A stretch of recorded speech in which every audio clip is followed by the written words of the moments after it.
محمد الله الذي أنزل القرآن في أوجز لفظ وأعذب أسلوب، فأسكت به بحكمة لسان الحكماء وببيانه بلاغة الفصحاء.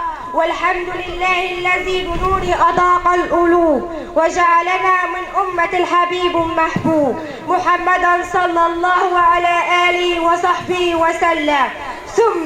ثم أما بعد، في البداية نيابة عن جميع تلاميذ وطلاب المدرسة وبالإصالة عن اتحاد طلاب مدرسة الشيخ حور للتعليم الأساسي، أرحب ترحيب المقيم النازل إليه من الأهل، فليس بيننا ضيوف لأنكم جميعا أهل وأصحاب هذه المدرسة وما نحن إلا أبناءكم، فأهلا ومرحبا جميعا في مدرستكم.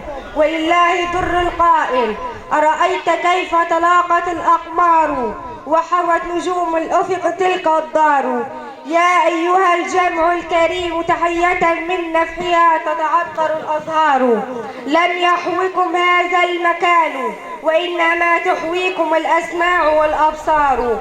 وحتى لا أطيل عليكم، نشكركم جميعا لحسن صنيعكم وتلبيتكم دعوة حضور حفل المدرسة الذي أعددناه خصيصا بمناسبة حلول شهر رمضان الكريم، واحتفالا لتخرج زملائنا طلاب الشهادة الإعدادية للعام الدراسي 2022-2023 ميلاديا، وكذلك بمناسبة عيد الأسرة ونهاية العام الدراسي. نجدد الترحيب والشكر بحضراتكم جميعا، والسلام عليكم ورحمة الله وبركاته.